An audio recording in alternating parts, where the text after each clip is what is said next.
Alô pessoal, Alisson Muotri aqui. Estou tirando aqui uns minutinhos para refletir um pouco dos avanços que aconteceram nesse ano sobre pesquisa com autismo e o que eu acho que deve acontecer no ano que vem. Então esse ano 2017 acho que poderia ser marcado pelo ano maternal, né? Porque teve muita pesquisa, muito dado novo a respeito do que acontece nesse ambiente intrauterino, né? Tanto do lado do feto quanto do lado da mãe.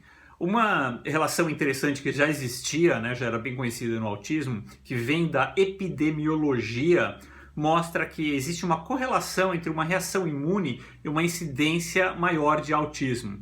Veja bem, a epidemiologia, ela traz correlação e não causa, né? Então a gente não sabe quais são esses fatores, a gente sabe que existe essa correlação. Bom, dentre os avanços que houve em 2017, né, a gente observou que existem uma série de reações imunológicas que acontecem de forma intrínseca no próprio cérebro do feto, né? Isso sem influência nenhuma do ambiente, é uma coisa autônoma.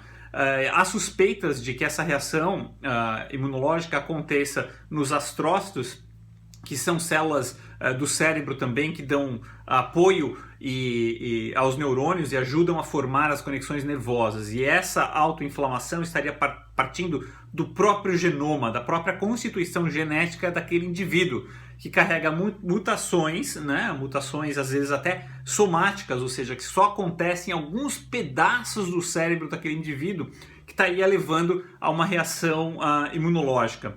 Né, os últimos estudos estimam que isso deve acontecer por volta de 4% dos autistas. Né? Uma outra informação interessante é que o microbioma, ou seja, aqueles organismos, bactérias que habitam o intestino da mãe, não do feto, poderia atenuar, né, esse tipo de neuroinflamação. Ninguém sabe ainda qual são o mecanismo, ninguém sabe ainda se isso acontece realmente em humano. Tudo que foi feito em modelo experimental com animais, em camundongos. Então tem um grande salto aí para descobrir se isso acontece em humano. Uma outra pesquisa interessante, essa é legal, né? Porque existia aquele dado já quase até consolidado de que a influenza, né, a mãe adquirindo a influenza durante a gravidez aumentava o risco do autismo. Né? Esse estudo foi replicado, aumentando-se o número de participantes, então trabalhou-se com 200 mil gravidez e observou-se que as mulheres que foram infectadas por algum vírus assim não apresentavam uma maior incidência de autismo do que aquelas mães que não estavam infectadas. Então o link entre uma infecção nesses estágios iniciais da gravidez e um maior aumento de autismo acabou se enfraquecendo, né? Então parece que talvez não seja bem por aí, né? Um outro link que acabou se enfraquecendo é o uso de antidepressivo pela mãe. Então teve alguns estudos que apontavam, né, mulheres que tomavam antidepressivos que teria, né, um aumento de chances de ter crianças com autismo. Na verdade, o uso de antidepressivo não aumenta a incidência de autismo. O que se mantém é o fato da mãe ser depressiva, né? Isso continua a estar correlacionado, né, ao aumento da incidência de autismo, né? O que sugere, de novo, que existe uma base genética entre a depressão e o autismo que de alguma forma se sobrepõe, né? Então isso é muito interessante. De qualquer forma, essa correlação ou esse aumento de incidência é muito baixo, muito pequeno. Não é uma coisa que eu acho que a gente deve se preocupar. É significante, mas ainda não é preocupante, né? Ainda na fase uterina, o que se observou ao estudar, né, o ambiente fetal, o cérebro fetal, é que existe uma superproliferação de células desses estágios iniciais. Ou seja, as células neurais se dividem muito mais rápido. Em muitos dos casos, o cérebro e a cabeça, como consequência de algumas das crianças, acabam aumentando. Bom, essa é uma informação que a gente já sabia, na verdade. De 20 a 30% de crianças autistas nascem com macroencefalia, ou seja, o cérebro é um pouco mais alargado, né? Isso realmente acontece durante uma fase intrauterina, e algumas das crianças mantêm, né, essa macroencefalia e outras é transiente, isso acaba se ajustando com o tempo.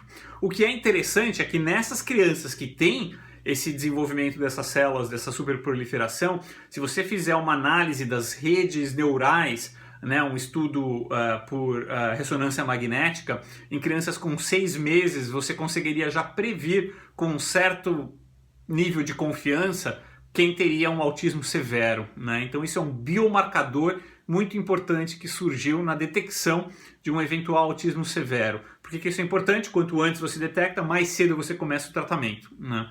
A outra parte interessante foi que aumentou-se os estudos de sequenciamento genético de autistas, então a gente está sempre, todo ano soma-se novas iniciativas que sequenciam autistas, o número de genes encontrados tem aumentado, né? Então todo ano aumenta essa lista de genes implicados no autismo. O que é interessante é quando você começa a olhar para todos esses genes em comum, você começa a ver que existem vias comuns em que eles atuam, principalmente no primeiro e no segundo trimestre da gestação, que é justamente genes que estão atuando na formação cerebral, né? Então todas essas pesquisas de 2017 convergem para aquela ideia do que o autismo realmente é uma condição intrauterina, né? O autismo começa antes do nascimento da pessoa, né? Então a gente já tinha pistas, essa evidência vem cientificamente se corroborando, né, e confirmando, e a gente vai descobrindo quais são as pecinhas aí que levam a essa ideia, né, de que o autismo seria realmente algo que começa antes do nascimento. Bom, para 2018, né, aonde eu acho que vai estar acontecendo? Acho que tem três partes interessantes, né? A primeira parte seria a parte dos tratamentos, né, e de validação de tratamentos. Então, em 2017, por exemplo, a gente teve, né, essa notícia de que, por exemplo, a musicoterapia não passou pelos testes estatísticos aí nos trabalhos iniciais, de que seriam úteis, né, ao tratamento do autismo, né? Tem uma série de outras terapias que também devem falhar, né? Que ao se fazer uma análise científica devem mostrar uma ineficácia no tratamento do autismo, né? Então a gente continua tendo o ABA, né, como um método consolidado. O ABA vem sendo modificado e continua sendo o que vale a pena, né, a investir, né?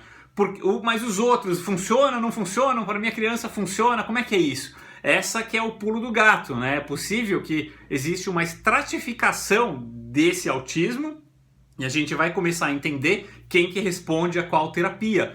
Quando você coloca todo mundo no mesmo saco, você vê que não tem uma significância, ou seja, não ajuda todo mundo, né? Mas é possível que estratificando essa população a gente acaba descobrindo para quem que a musicoterapia vai funcionar, para quem que a ecoterapia vai funcionar. A gente vai descobrindo, né, para quem que funciona, né? Enquanto a gente não tiver isso, vai ser muito difícil do governo, das agências de seguro-saúde bancarem esse tipo de terapia, né? Então a gente precisa de mais pesquisa nessa área.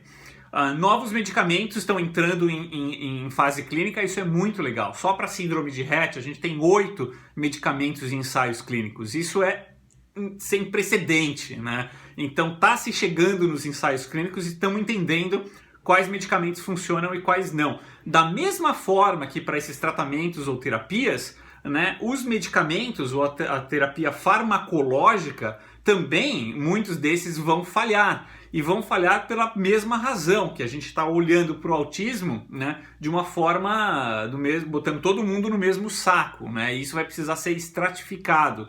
Quem vai fazer essa estratificação é justamente o sequenciamento genético. A gente vai definir a característica genética da pessoa, né, antes de você receitar um tratamento, seja comportamental, seja farmacológico. Isso está vindo, isso está cada vez mais perto da gente. Por fim, né, acho que a boa notícia é justamente essa volta do que a gente chama de terapia genética. E aí tem 3 componentes dessa terapia. A primeira é a recolocação, né? A gente teve resultados maravilhosos aí para um tipo de doença rara, que é um tipo de atrofia, né, onde as crianças nascem com um problema genético, perda de uma enzima, que leva a essa atrofia e ela acaba morrendo aí nos primeiros anos de vida. Com a terapia genética, que já é possível fazer isso, consegue-se recolocar o gene correto, né, dentro de um vetor viral que atinge as células nervosas e fazem o delivery, né, desse gene correto para dentro das células, recuperando assim o funcionamento dessas células e recuperando a fisiologia, né, do tecido e o comportamento da pessoa. os dados foram impressionantes, né? Então tem criança aí com 4 anos que já era para estar morta, segundo a progressão dessa doença, e que está indo para a escola, né? Então possivelmente a próxima doença que vai ser alvo disso vai ser a síndrome de Rett, né? Onde a gente tem o que a gente chama perda de função do gene. Então você só coloca o gene correto para dentro do sistema nervoso e o sistema nervoso volta a funcionar. Terapia genética, o conceito é muito simples, recolocação do gene correto. Uma outra aplicação da terapia genética é a correção do gene, né? Quando você não consegue colocar o gene correto da forma que deve, né? Você tende a corrigir o erro que já está lá, ou seja, corrigir aquelas mutações. Há um tempo atrás eu mesmo falei que isso seria pouco provável para doenças do sistema nervoso, né? Porque essas enzimas não funcionam muito bem para corrigir genes que estejam em células que não dividem, como os neurônios. Mas durante esse ano, né, foram feitas diversas modificações nessas enzimas para que elas consigam agora atuar dentro dessas células, dentro desses neurônios, né? Então abre-se uma nova perspectiva, até os próprios cientistas se surpreendem de quão rápido isso está andando, isso é muito legal. E por fim, a ideia de inativação gênica, ou seja, às vezes você tem uma mutação que cria uma proteína ou que leva a um problema que não basta você recolocar a proteína correta, você tem que inativar a mutação, né? Uma série de autistas tem esse tipo de alterações genéticas. Para fazer isso, né, a gente coloca uma tecnologia que seria considerada até antiga, porque a gente já sabe como funciona isso há muito tempo. O que a gente nunca descobriu é como colocar isso para dentro do sistema nervoso. Então basta uma injeção na espinha para que esses antissenses óligos, né, flutuem pelo líquido espinhal e atinjam o sistema nervoso. Eles entram nas células nervosas, nos neurônios, nos astrócitos, e fazem a inativação do gene mutado, né?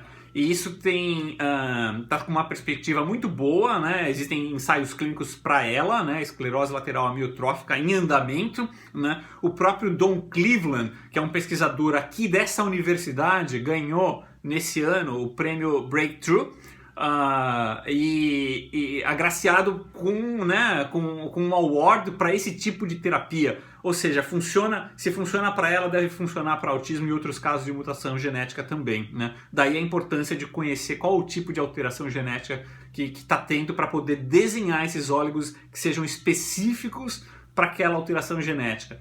Então, 2018 promete, né? Eu acho que vem muita coisa interessante por aí. Acho que esse ano vai bombar. A gente está cada vez chegando mais perto aí de tratamentos e terapias mais efetivas e entendendo o que funciona, o que não funciona e para quem funciona. Então vamos aguardar, vamos ficar de olho aí que promete. Feliz ano novo para vocês.